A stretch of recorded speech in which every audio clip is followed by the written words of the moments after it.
So as promised, here we are learning how to multiply radical expressions.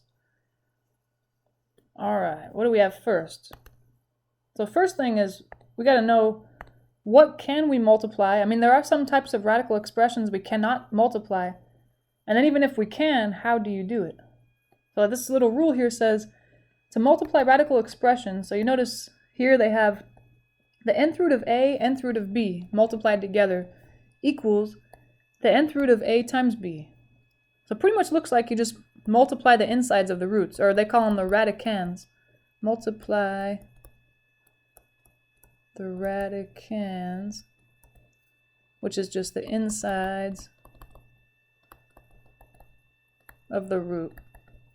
But notice you don't multiply the index. It's not like n times n or something. You don't change those.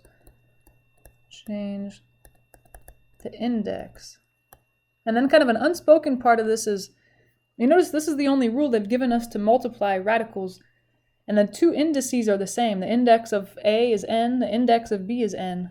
That's kind of an unspoken thing, that we can only multiply radicals that have the same index. So if you're given two radicals to try to multiply that don't have the same index, you cannot do it.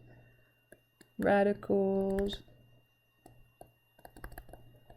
with the same index. Yeah. Alright, so let's try to put that into practice just to see how it goes. So like we said, just to remind ourselves, to multiply radicals, you just multiply the radicands, or the insides of the roots, but you don't change the index. So in part A, for example, I'm not going to change it. It's a square root of 11 times the square root of 3. They have the same index, which is good. That means I am able to multiply these guys. And I just multiply their insides. I do 11, which was in the first radical, times 3, that's the second radicand. And if you want, you can just skip that step. If you just say, oh, 11 times 3 is 33, bam, no problem. It's only if you really wanted to slowly show your work. It's not necessary, it's just, an option. So that's it. And I think, we'll see. Right now we're just practicing and we don't see why this is important, and pretty soon we'll see why it's important. Part B, notice they have the same index, a 3 and a 3, so we are able to do this. So I'm going to multiply their insides. This one looks complicated. We got a y minus 5 as one radicand times a y plus 5 in the other radicand. So especially since both of them have more than one term, they're both binomials, I'm going to write it in parentheses, because if I didn't put parentheses, I wouldn't know that it's a binomial times a binomial. And we know that anytime you have parentheses in your answer, and there's a way to simplify it so there are no parentheses, they're going to want you to do that for sure. So I'm going to kind of FOIL that out. And if you notice, that's a difference of squares. It's y minus 5, y plus 5. It'll really be just y squared minus 25. Because if you multiply that out, it's y squared plus 5y minus 5y, which will cancel each other, and then minus 25. So there it is. And that's all I can really do, because I don't know what y is. Okay. And just notice, it might sound familiar, but if you have something like we have, y squared minus 25, that is not equal to y having its own root and 25 having its own root. That's not true. You cannot split up a root across subtraction or addition. If they were multiplying, like if it was y squared times 25, you could split it up into two roots if you wanted to, but as soon as there's a subtraction sign like we have, or an addition sign, there's no way to split up a root, so we'd just have to leave it this way. This is it. That's as good as this one gets. All right, let's try this next one. We have, notice they have the same index, a 4 and a 4 for part C. So that's good. I'm actually able to multiply these guys. I might take my time here because this looks complicated. It's going to be one big fourth root. The first radicand was 6 over v. I'm multiplying that by the second radicand, w over 18. And these are fractions, if I can reduce, I'm going to reduce. And I can reduce a little bit. 6 can go into 18 3 times. So now that I've reduced all I can, I'm just going to multiply across. On the top, all that's left is w. On the bottom, v times 3, I'm going to write that as 3v. And that's really as good as that one gets. I don't know what w or v are, so there's nothing really I can do. I can't take the fourth root of something I don't know. All right, last part for this example, part D. You have a square root of 7 times a cube root of 7 Notice those are different indexes or different indices.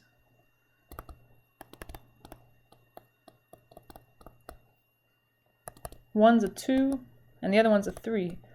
So we can't multiply them. That's like if you saw this on the homework, there would be an option, like it would say, oh, try to multiply these. It'll give you a blank place to put your answer if it's possible, or there's probably going to be a place to click if it's not possible, like, oh, not possible, click here. So in this example, I just click in the not possible and then move on to the next problem. You probably won't see that too often. It's just good to keep in mind that if you have two different indexes or indices, there's no way to multiply them. They have to have the same index. All right, now really the most important part of this section is going backwards. So notice in example 2, the directions are, we're going to use the product rule, which is another way to refer to that rule above. But notice we're using it backwards. The rule above, it had here, let's say, had two separate, an nth root of a times an nth root of b. They were separate, and then they combined them into one nth root of a times b. But notice down here, the directions, they have it backwards. They have one root with a and b in it. They split it into two. So it is true that using that product rule above, you can go forwards or backwards, and probably this is more useful. That's kind of the idea here. We're going to split up a root into two different roots.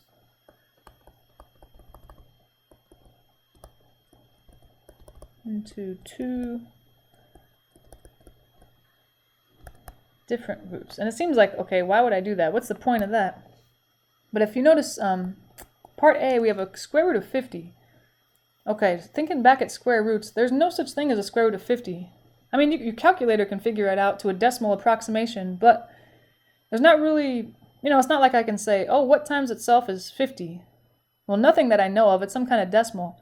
But the idea is, I'm thinking, okay, well, maybe 50 doesn't have a square root, but maybe there's something that divides into 50 that has a square root. So that's what I have to ask myself first, because I want to write 50 as something times something like we have up here, and kind of split it into two roots, and maybe one of those I can actually take the square root of. What divides into 50 that has a square root? Okay, well, first of all, a lot of things divide into 50, like 2 goes into 50, but 2 doesn't have a square root, so that wouldn't really help. So that, like if I'm kind of brainstorming, well, 1 divides into 50, that's not going to help. 2 divides into 50, but it doesn't have a square root. 3, 4, no, 5. 5 does, but it doesn't have a square root either. And then I keep going, I'm going, 25 finally does. And it does have a square root. So actually 25 is a good idea. So now I'm going to take what I was given, the square root of 50. I'm going to split it up and write it as 25 times, whatever makes 50. 25 times 2 happens to make 50. And then I'm going to split this up into two different roots. 25 can have his own root, and then the 2 can have his own root. And you're free to do that as long as the two things inside are multiplying, not adding or subtracting. Like if for some reason I had 25 plus 2, there's no way to rewrite that as two separate roots. It's only because they're multiplying 25 times 2. All right, and then now the idea is, well, even though I can't simplify both of these, I can simplify one of them. The square root of 25 is 5. There is no square root of 2, but at least I simplified part of this problem. So it looks like a weird answer, right? 5 square root of 2. Yeah, but these problems, it's kind of like, okay, we know how to simplify numbers that actually have square roots, but numbers like 50 don't have square roots, but it's kind of like a part of it does. So at least we can do a little bit, simplify part of it and leave the rest of it as a root. So that's the idea here. And take some getting used to. That's basically the rest of the section is dedicated to practicing these problems. So if you think that's kind of strange, it'll get easier and we'll come up with new tactics as well to get kind of a better idea of these. Let's look at part B now. This is a little more complicated. The big deal here is, notice we have a cube root instead of a square root. So now instead of asking the same question as part A where we said, what divides into the radicand 50 that has a square root? Now I'm going to ask, what divides into the radicand 54 that has not a square root but a cube root? Because we have a cube root now. All right, it's hard to say. So you know what, sometimes, especially with cube roots, imagine it was a 4th root or a 5th root. Sometimes it helps me to start kind of reverse engineering it. I think, well, what kind of numbers have cube roots? I just start cubing things. What's 2 cubed, or 2 to the 3rd power? 2 times 2 times 2 is 8. Okay, does 8 divide into 54? I don't think so, huh? Let's try the next one. What's 3 to the third power? 3 times 3 times 3 is 27. And I think that actually does divide into 54. Okay, but if it didn't, I would keep going. Like 4 to the third power is 64. Does that divide in? And anyway, this is like your cheat sheet over here. These are the only things that have cube roots because you reverse engineered it. You cubed them to figure it out. So let me see. I'm going to try to rewrite my problem. It was the cube root of 54. But I know now that 27 divides in, and 27 is nice. 27 times what, though? Oh, 27 times 2.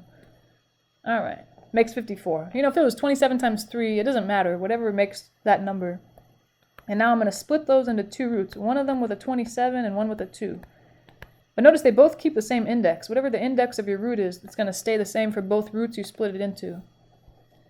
Let's see, and the cube root of 27 is 3. That's I can kind of cheat because that's how we found 27. It was 3 to the third power. There is no cube root of 2, so I'll just leave it. It's pretty much as good as that guy gets. All right, let's try this last one here, and then we'll come up with another way to do this as well. So I have a square root of 72, and notice this is another square root like part A. So I can ask myself, what divides into 72 that has a square root? Into that has a square root. Okay. Let's see here. So let me see. I'm going to go through numbers. And if you want, you can actually reverse engineer these too. What are the things that have square roots? They're the things that are squares. 2 squared is 4. Does 4 go into 72? Yeah, maybe. I think so. Although, you know what? The first thing I think of actually, when I see 72, I think, you know, you think, what times what makes 72? I always think 9 times 8, or 8 times 9, huh? And actually, that first idea, 9 times 8, was actually a good idea, because one of those has a square root. 9 has a square root. So I might do that. Let's see, 9 times 8.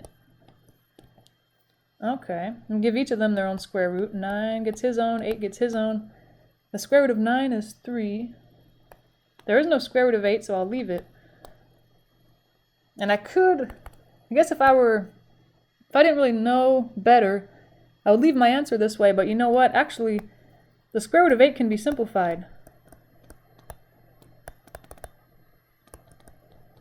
Because there's something that divides into 8 that has a square root. So it's kind of like I have to start all over again at the top. The 3 outside's fine, it's the 8 that I can simplify. Because there's something that divides into 8 that has a square root. It's 4, right? 4 has a square root, and 4 goes into 8 twice. So the 3's fine, it's just kind of staying there, seeing what's going to happen to the 8. 8 is 4 times 2, let me give each of them their own root. 4 gets his own root, 2 gets his own root. Let's see, and the square root of 4 is 2. There is no square root of 2. And if you're wondering, okay, what's going on between the 3 that was already outside and the 2 that we simplified? Well, any 2 things that are next to each other, like the 3 and the square root of 4, they're being multiplied. But now that they're both outside, I might remind myself by putting a little multiplication sign. So it's 3 times 2, they're both outside the root, so I can multiply those. But the 2's inside the root, he can't really be simplified. So that was kind of tricky, huh, actually. And it's hard to recognize, like, once I simplified once, 3 square root of 8, how would I have known that I can simplify further? That's hard. So I think the thing in this problem is, in the beginning I asked, because this part C started as the square root of 72, I asked, okay, what divides into 72 that has a square root? And I found 9. But you know what I should have thought is, what is the largest number? Because there are quite a few numbers that divide into 72 that have a square root. But the most advantageous would have been the largest number that divides into 72 that has a square root. And you know what? If I had thought harder and longer, instead of just jumping on 9 times 8, you know what I could have done is I could have thought, oh, 72, you know what that is? It's 36 times 2. And I know 36 has a square root. So what if I split it that way? 36 gets his own root, 2 gets his own root. What's the square root of 36? 6. There is no square root of 2. So look how much faster that would have been. I got the same answer. I just simplified one time. So really, you don't want to just ask yourself, what divides in that has a square root, you want the largest that divides in, because you're going to save yourself a lot of time. If you don't think of the largest, like earlier when we thought of 9, you're going to have to simplify again later. And you might not recognize that. That's kind of tough. So be careful. And, if that kind of worries you, you say, oh my gosh, I don't even know if I would have known about 36, or I don't even know if I would have gone further than this. I would have stopped here. We're just now we're going to start a new method. This is kind of a more exact method, and I kind of like it better. Above these part A, part B, part C of example 2, I kind of felt like almost we were guessing. We were like, oh, what divides in that has a square root? And maybe I think of one thing, you think of another. Doesn't seem very exact. So this method that we're about to learn, it's a lot more exact, and you can't really make a mistake. I mean, not really. Yeah, you're gonna finish the problem. You're not gonna, I don't know, you're not gonna miss something or not simplify all the way if you follow these steps. And I would say, probably as a hint, if this method that we're about to learn seems like it takes too long, I'd say maybe you don't have to use this method all the time. I'd use this when you're given large numbers. I think like 72 in the last example was pretty big. But if it's a 3-digit number, I would definitely use this method. Because let's say you have a huge number, like, I don't know, like here, 450 for part B. That's going to be hard. What divides into 450 that has a square root? Even if I think of one, I think it won't be the largest one, There's probably quite a few. So I'd say this method's better for large numbers. If you have small numbers, then you could just kind of do the guessing thing like we did before. Okay, let's kind of read over these steps and then we'll follow them with these examples. So it says, to simplify a radical, and kind of the method we're going to use is by factoring into primes. We're going to take the radicand, whatever number's inside the root, and factor it into primes. If you remember that from, I don't know, 2 or 3 math classes ago, you make a little factor tree, remember, as long as all the branches end in a prime. Plus, the first thing you're going to do is, step 1, factor the radicand into primes. And then step 2, if possible, group the primes into as many groups of n. So notice n, where did they say what n was? Up here. N is the index. You got to pay attention to the index. Whatever the index is, you want groups of that size of the same prime. So like in part A, we're revisiting the square root of 72. The index is 2, n is 2. So you want groups of 2 primes, if possible. And then step 3 would be you're going to split the radical or root into multiple roots using that product rule, kind of like we did in the last example. And then the last step will be, if you did everything right, you're going to see a lot of things of this form, the nth root of a to the n. Or just basically things where the radical and the index and the power match. So alright, let's practice it. It sounds complicated, but I think once you do it a few times, you'll get the hang of it. So about 72, let's try to break that guy down into prime. 72, what can he be? I guess I can kind of cheat. I just saw in the previous example 2 times 36. 2 is prime, but 36 is not, so I have to kind of keep breaking 36 down. And if you remember with these prime factor trees, it doesn't really matter how you break it down. For example, 36, it could be 2 times 18, I can do that. I can do 3 times 12, 4 times 9, 6 times 6. It doesn't matter because you're going to end with all the same primes anyway. But anyway, for me, 36, I always think of 6 times 6, so I'll do that. But if you did another way, it doesn't matter. Just keep going until you end in all your branches are prime. So for 6, that's 3 times 2, or 2 times 3, whatever. Those are both prime, so I'm done with those branches. This 6 is also 3 times 2, or 2 times 3. But it looks like all my branches are ending in a prime now. Alright, so that means 72 is made up of, let's see.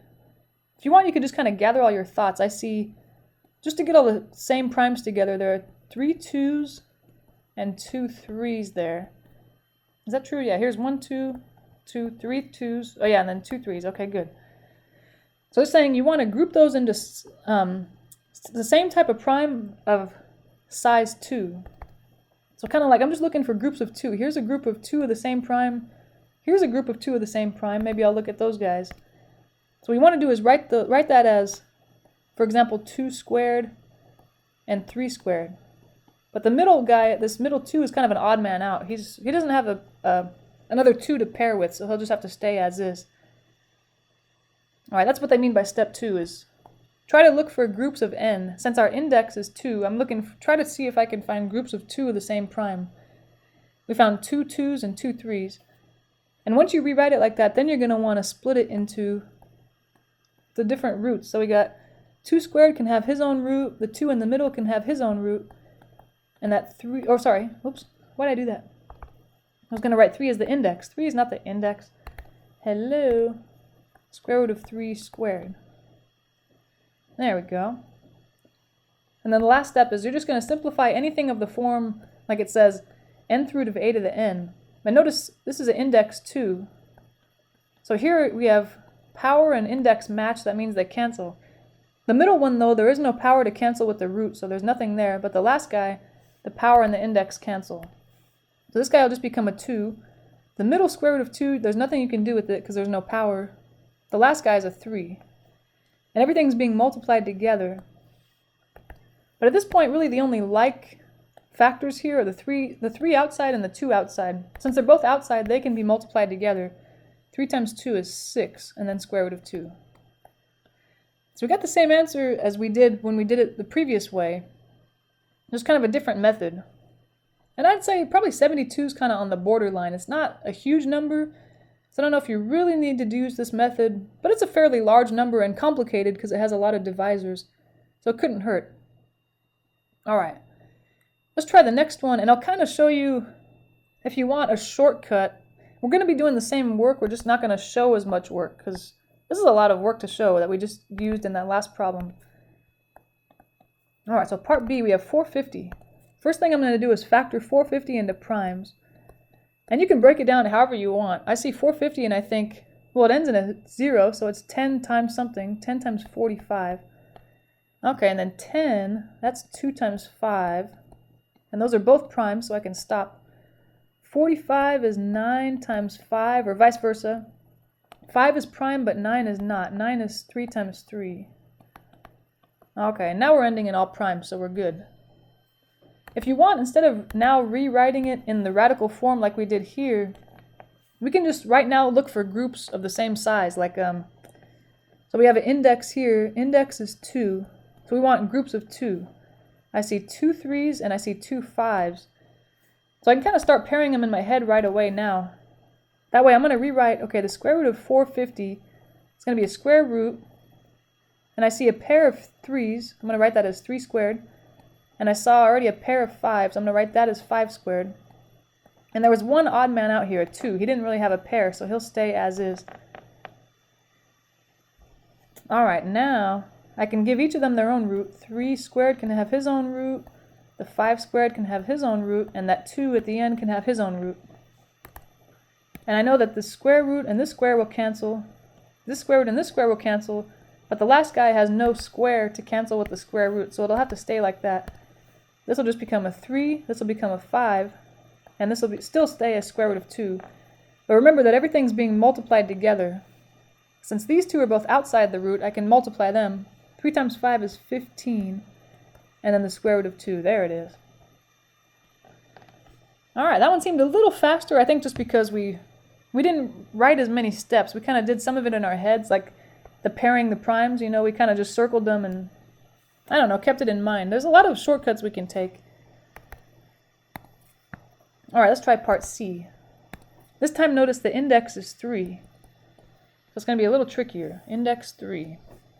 But I still want to do the same thing, it's just once I factor into primes like I did in the last part, I'm going to be looking for groups of 3 of the same prime. Not pairs, but triplets of the same prime. So let's see, 80. Okay, 80 is, you can break it as you know, in any way you want, but whenever something ends in a 0, I always think 10 times something. 10 times 8, neither of those is prime, so I'll have to keep them going. 10 is 2 times 5, but those are both prime. 8 is 2 times 4, or 4 times 2. 2 is prime, but 4 is not. He'll have to keep being broken down. 2 times 2, there we go. Alright, so now I remember that the index is 3, so I want a group of 3 of the same prime. I need one group or groups of 3 of the same prime. Not like before, I had to index 2 because it was a square root where I just look for pairs. So for example, here's a group of 3 2s. That's what I want to see. But these guys are the odd men out. 2 doesn't have another group of 2s to hang out with. The 5 doesn't either. So I guess that's really all I can do. I'm going to rewrite the cube. Let's see. You don't have to write out the cube root of 80 again, but just to remind myself what I'm dealing with. That can be written as the cube root of let's see, I had a group of 3 2s. That means it's 2 to the third power, since it's 2 times 2 times 2. And then the odd man out, I had an extra 2 I didn't really need, and that 5 I didn't really need. I mean, because I say we don't really need because they don't really have a group that they can pair with. But that's okay. And then I could split that into a few different roots, give the 2 to the third his own root, the 2 his own root, and the 5 his own root. The only one that really has hope of simplifying is this guy. The index and the power match so they can cancel. So he gets to kind of escape the root. But the next guy, cube root of 2 and the cube root of 5 don't get to escape. They have to stay. But they're like terms kind of, you know, cube root of something times the cube root of something. We learned that as long as they have the same index, you can multiply them. And I think at this point, since we know we can't simplify either of them, we might as well multiply them. 2 times 5 is 10. There we go, that looks good. So that's true. So if you're in the situation like in the last example where you ended with 2 things outside being multiplied, go ahead and multiply them. But like in this one, if you end with 2 things inside being multiplied, go ahead and multiply them. Because at this kind of the second to the last step, you've simplified all you can. There's not much you can do left. So you might as well kind of combine anything that's like a like term or a like factor. All right, let's try part D. This one looks very complicated. But don't worry, you know what we're going to really do is we're going to kind of focus on the fourth root of 162. We'll worry about the x and the y later. That'll be something we'll, not worry about right now. But let's kind of focus on the 162. Let's see. I'll try to do the same thing, but notice the index is 4. So when I factor 162 into primes, I'll be looking for groups of 4 of the same prime. So 162, I'm not too familiar with that guy, but I know 2 goes into it since it's even. And I believe 2 goes into 162 81 times. Let's see, 81 is 9 times 9. Or you could have done 3 times 27. 9 is 3 times 3. This 9 is also 3 times 3. Alright. It actually works out kind of well, because remember I was looking for groups of 4 of the same prime. And I happen to have that. One group of a bunch of 3s. So these guys, I need that whole thing. And this 2 will kind of be the odd man out. Let me see. So I'll rewrite this fourth root of 162 as the fourth root of, so I have a group of 4 3s, so I can write that as 3 to the 4th, and then 1 extra 2 that doesn't really have any, I know it's kind of sad, he doesn't have any friends, poor little guy. Okay, let's see, the fourth root of 3 to the 4th, let me give him his own root, and the fourth root of 2, he gets his own root as well. The fourth root and the fourth power will cancel for the 3, but not for the 2 because he doesn't have a power. Alright, so that takes care of the number 162. Now I might bring back the fact that there was an x and a y. I just kind of didn't want to worry about them right there. I'm going to keep bringing them down, bring them down, bring them down. Okay, so they're inside the root as well. X to the 12th, y to the 7th. Okay, now I have to kind of worry about those guys. Alright, you know what I might do? I think whenever you have a few things multiplying inside a root, like we have 2 times x times y, I might give them each their own root. Let the 2 have his own root, and the x, because they're all multiplying, you're able to do that. X to the 12th can have his own root, the y can have his own root. Alright, then I can kind of deal with each one separately. It's easier that way. So the fourth root of 2, we've already decided that can't be simplified, because he was kind of the leftover from this factor tree. But maybe the fourth root of x to the 12th can be simplified. And the way to simplify those, you're going to do like we did with the factor tree kind of. So notice, okay, this is probably the only time we have to do this the long way. I have a fourth root of x to the 12th. That means you have x times itself 12 times. 1, 2, 3, 4, 5, 6, oh god, 7, 8. Why did I do this? 9, 10, 11, 12. Oh my gosh. That's kind of like you factoring that into primes, But imagine, okay, you factored x to the 12th into primes. You're looking for 4 of the same prime, because that's the index, right? So I want 4 x's. Here's a group of them. Here's another group of them. And here's a third group of them. So this, if you wanted to, you could write as fourth root of, here's one group of 4 x's. Here's another group of 4 x's. And then one last group of 4 x's. And then you can split that into, each of them gets their own root. Fourth root of x to the 4th. Fourth root of x to the 4th.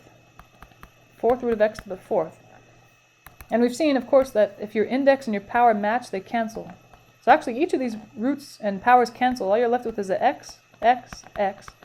X times x times x is x to the third. So this part over here, this fourth root of x to the 12th, is just x to the third we found just now. Because we just kind of did the same thing with variables, trying to factor it into primes.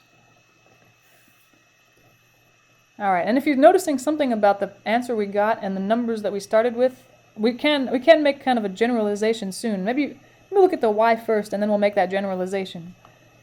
Let's try to do the same thing for y, though. What do we have here? It's the fourth root of y to the 7th. Okay, there's 7 y's. 1, 2, 3, 4, 5, 6, 7. And since it's the same index, I'm still looking for groups of 4. So here's a group of 4 y's. This guy doesn't quite have enough. I only have 3, so he'll have to kind of stay as is. So I have a fourth root of, I have 4 y's here. Oops, y to the 4th. And then kind of the leftovers, there are 3 left over. I might as well put them together. Those guys, since they don't have a group of 4, they have no hope of being simplified. They'll just have to kind of stay together. I'm going to simplify this guy. Give y to the 4th his own root. Give the y to the 3rd his own root.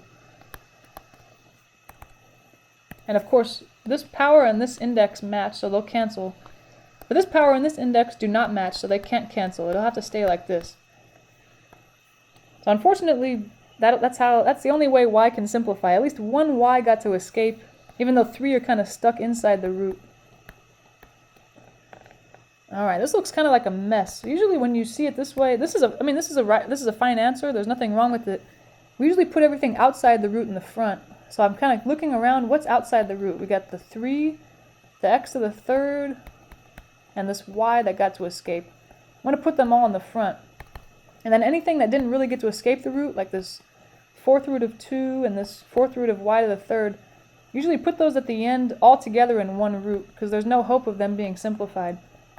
So 2 and y to the 3rd were stuck inside the root. There we go. Whoa. It took a while. Alright, well notice, you might have noticed this, but for example, when we try to simplify the fourth root of x to the 12th, we got x to the 3rd. If you notice, if you divide 4 into 12, 4 goes into 12 3 times. And that's true, so that'll be our new shortcut on how to simplify these. This kind of what we did just now is like what's going on behind the scenes. This is what you really are doing when you simplify these, but we'll kind of use a shortcut from now on. But this is really what you are doing behind the scenes. And let's see if that works for the y. Can 4 go into 7? Well, not evenly, but 4 goes into 7 at most once. And notice that there was one y left out, or got to escape. So it's still kind of true. You divide the index into the power. But you notice, like if you did long division of 4 into 7. Okay, 4 can go into 7 once. What would be your remainder? 4 goes into 7 once with 3 as a remainder, right? So it's kind of going to be our trick. Maybe we'll kind of write it out to the side here so we can use it. Let's see. Say to simplify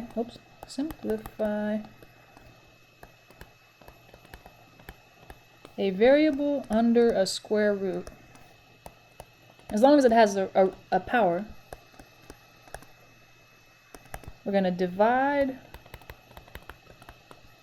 like we were talking about, the index into the exponent. So to kind of spell it out, the quotient, because remember when you divide, the quotient is the result of dividing. The quotient is the exponent on that variable outside the root.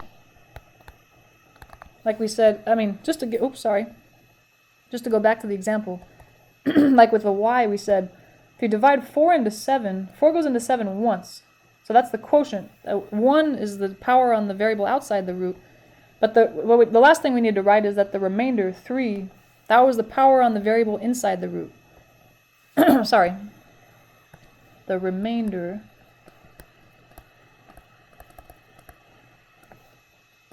is the variable, the exponent on the variable inside the root. exponent on the variable inside the root. Okay, it's good to know. I mean, you might want to refer to that once in a while, but I think we'll use that so much you'll just memorize it without even trying. But it's good to have that written down somewhere, just in case you forget, especially by the time the final comes.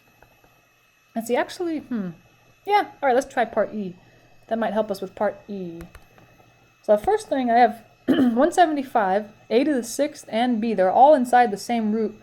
But for me, I think it's easier to split that up into a few roots. I'm going to deal with 175 separately from a to the 6th, and that separately from b.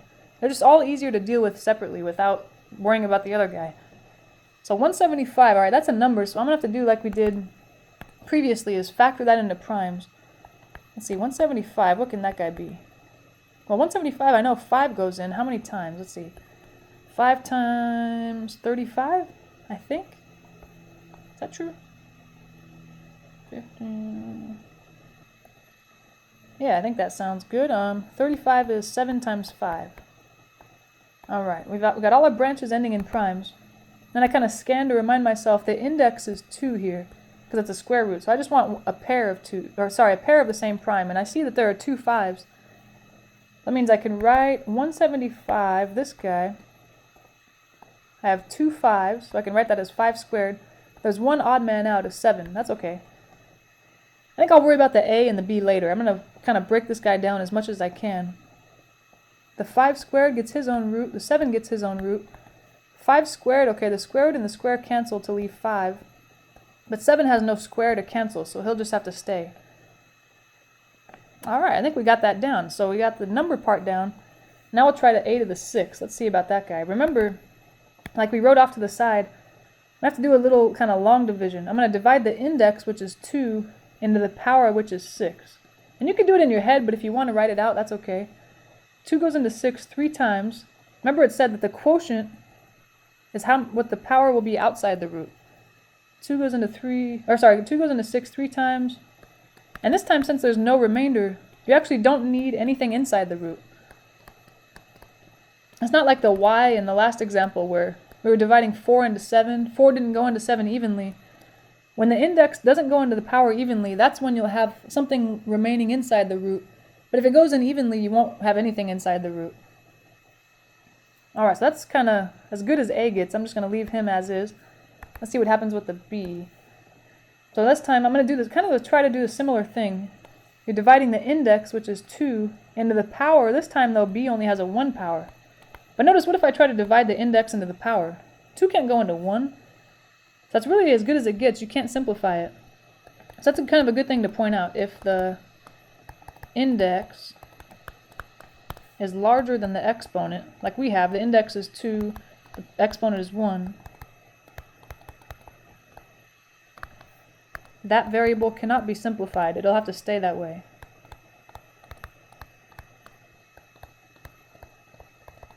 And if you forget that, it's okay. You'll try to do the division in your head and you'll say, wait, 2 can't go into 1. So you'll realize something's wrong.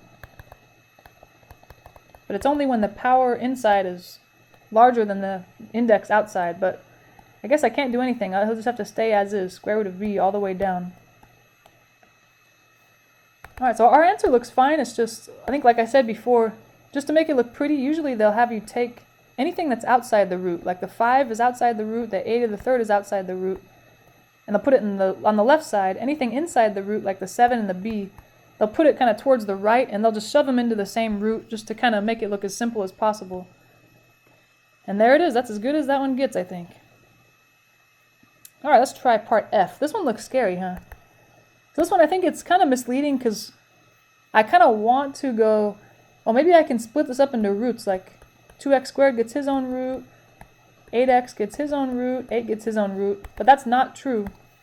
The only way you can split a root is if the things inside are multiplying. Like in the last example, part E, you notice 175, a to the 6th, and b, they were all multiplying. But in part F, we have things adding. We cannot split up this root.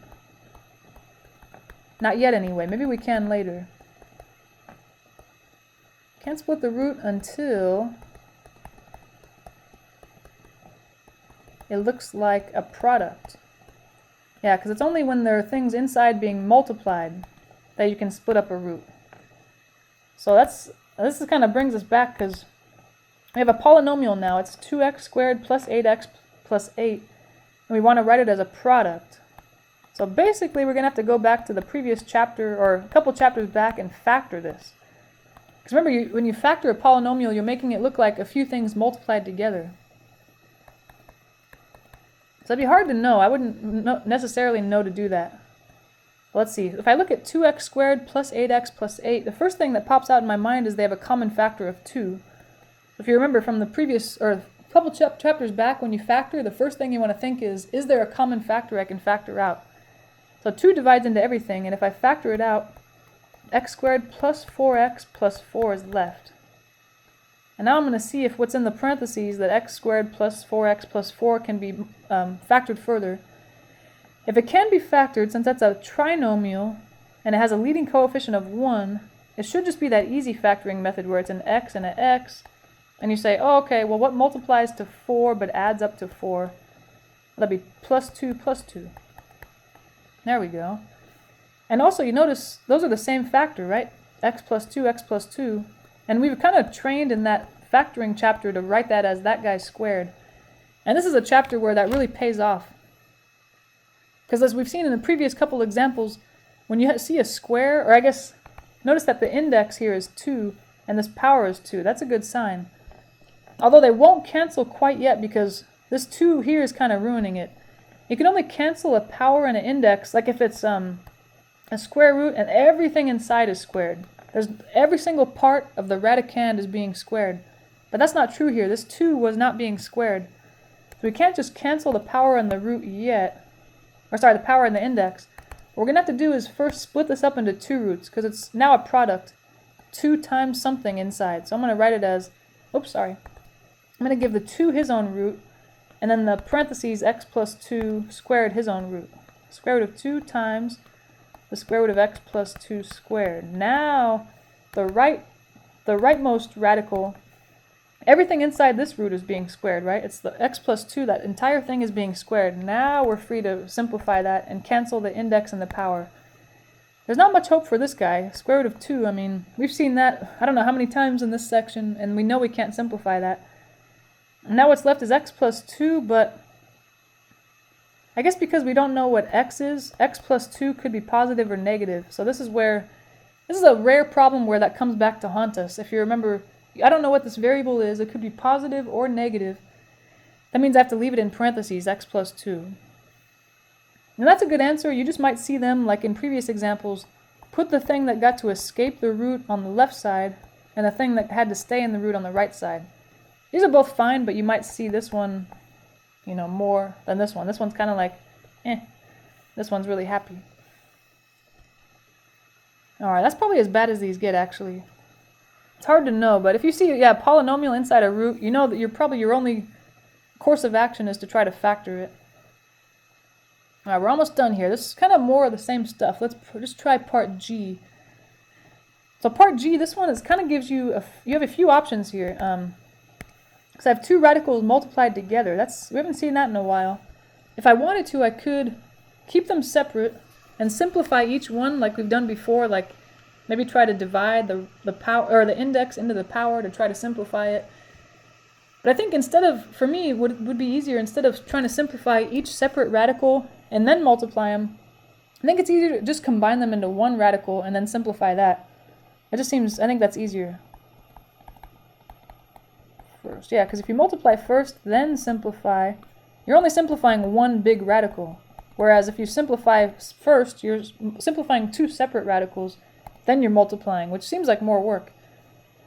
So I think that's what I'll do. And remember, I am free to multiply these because they have the same index. We have a 3 and a 3. And you're kind of multiplying, I guess you could go, the first radicand was x squared y to the 4th.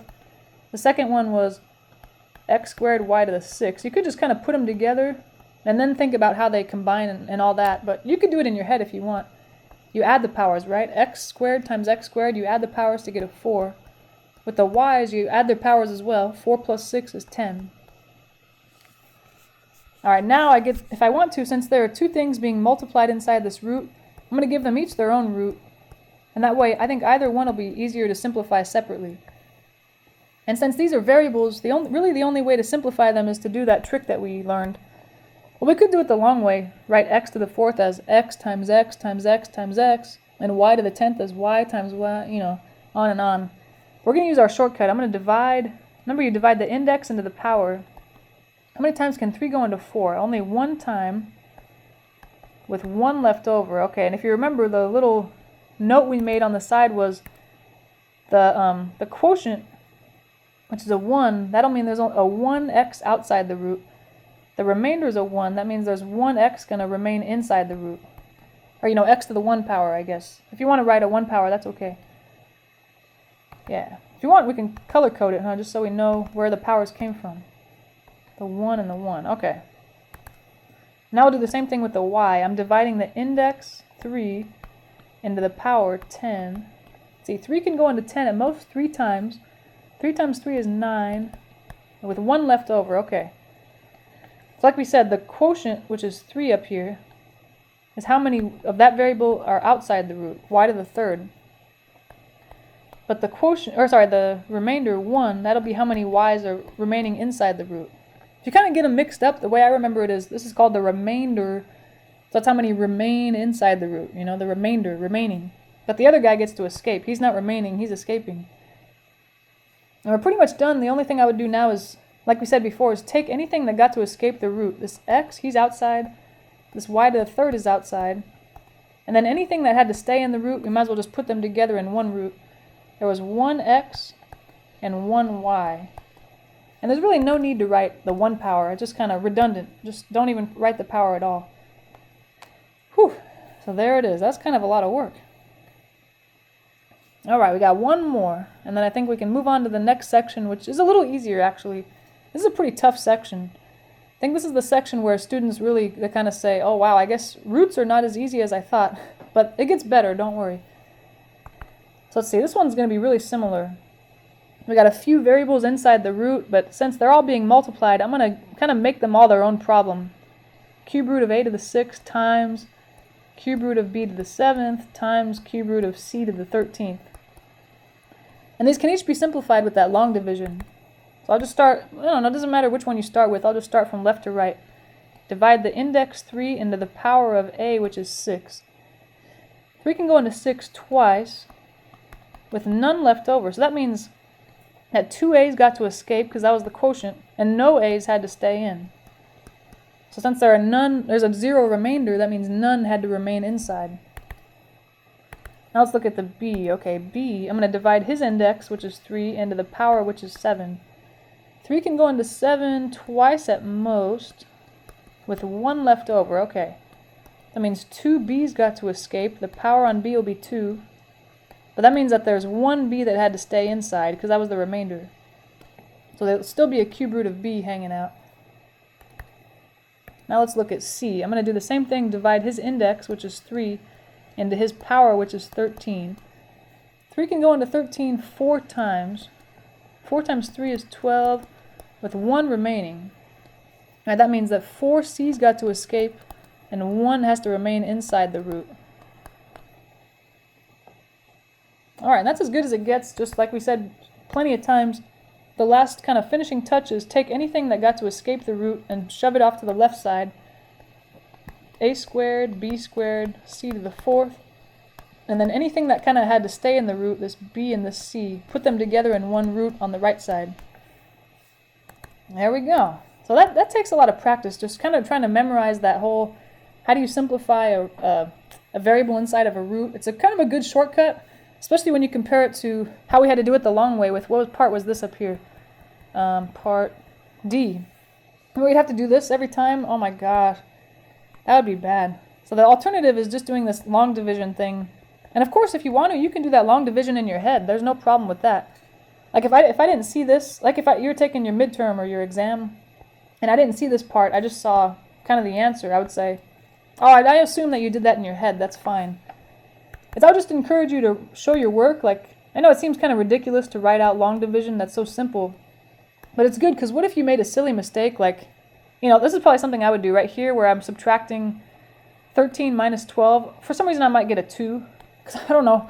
When I'm taking an exam, I get all nervous. I don't know about you guys.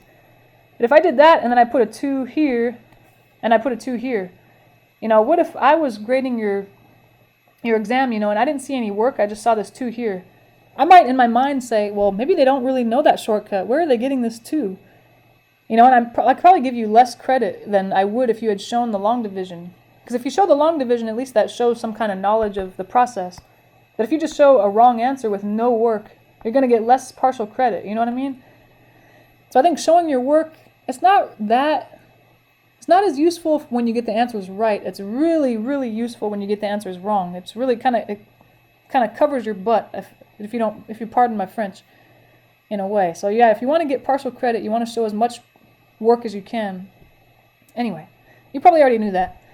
But all right, thanks for listening. Hopefully you didn't get too bored. This is kind of, you know, really technical stuff. But like I said, I think it gets a little easier and a little kind of more interesting. But thanks for listening. I'll see you at the next video.